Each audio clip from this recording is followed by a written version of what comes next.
Meticulous ডিজাইনের আড়ালে অদৃশ্য খেলা খেলছে কারা? এই ঘটনার যে পারপেট্রেটর, প্রধান যে যে খুনি, সেই খুনির একটা ছবি দেখা যাচ্ছে, দেখেন সোশ্যাল মিডিয়াতে, আপনারা দেখেছেন। এটা এনসিপির কনভেনার নাহিদ ইসলামের সাথে খুনির বিষয়টা খেয়াল করেন। আরেকটা ছবি দেখতে পাচ্ছি, এটা ছাত্রলীগের সাবেক সেক্রেটারি গোলাম রব্বানীর সাথে, এই একই লোকের। এই ছেলেটি মাহিন বা মহিন, নানা নাবি থাকে, এর একটা ছবি দেখলাম ইভেন হাসনাত আব্দুল্লাহর সাথেও। জি জি, তাহলে কি আমি আসছি, এদের সম্পৃক্ততা এনসিপির সাথে? আমি আসছি। সেটা হচ্ছে যে আপনার এই ছেলেটি বেসিক্যালি একসময় ছাত্রলীগের পান্ডা ছিল, গোলাম রব্বানীর ঘনিষ্ঠ লোক ছিল, ছাত্রলীগের জেনারেল সেক্রেটারি গোলাম রব্বানীর ঘনিষ্ঠ ছিল। জি জি, এই রব্বানীর এক ক্যাডার ছিল সে। এই ছেলেটি এই ছাত্র জনতার বিরুদ্ধে যে আন্দোলনটা, আন্দোলন দমানোর জন্য সরকার যে সশস্ত্র ক্যাডারদেরকে মাঠে নেমেছে, তার মধ্যে একজন। এ আবার রূপ বদল করে ফেলেছে, ঠিক আছে? তো তার অ্যাসোসিয়েশন দেখা যাচ্ছে নবগঠিত একটা রাজনৈতিক দল এনসিপির সাথে আছে। আমার বক্তব্য হচ্ছে যে আমি এনসিপি তো ঘটনাটা ঘটেনি, জি, আমি তো বলি না যে এনসিপি ঘটনাটা ঘটিয়েছে। এই ছেলেটির সাথে ছাত্রলীগের যোগসাজশ ছিল, ছাত্রলীগের নেতাদের ছবি আছে, দেখালাম আমি একটা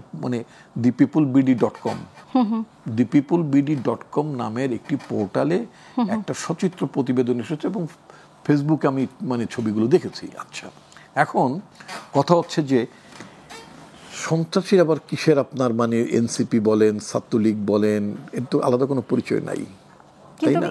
একটা প্রশ্ন করি আপনাকে, একটু আমার জানতে চাচ্ছিলাম যে 5 আগস্টের পরে তো কোনো নতুন কাউকে দলে নেয়ার ব্যাপারে একটা বাধ্যবাধকতা ছিল, সেখানে তারা কি করে আসলো?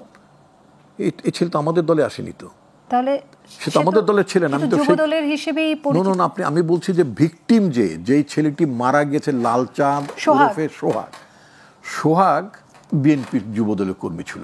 That is documentary evidenced. এটা আপনার টিভি ফুটেজও আপনি দেখতে পাবেন, যদি ওই অনুষ্ঠানের ছবি থাকে, তার যে আপনার এমনি যে ফটোগ্রাফ আপনার আছে, সেখানে সে যুব দলের কর্মী হিসেবে যুব দলের অনুষ্ঠানই সে ছিল, ঠিক আছে? যারা মেরেছেন তারা বিএনপি যুব দলের কেউ নন।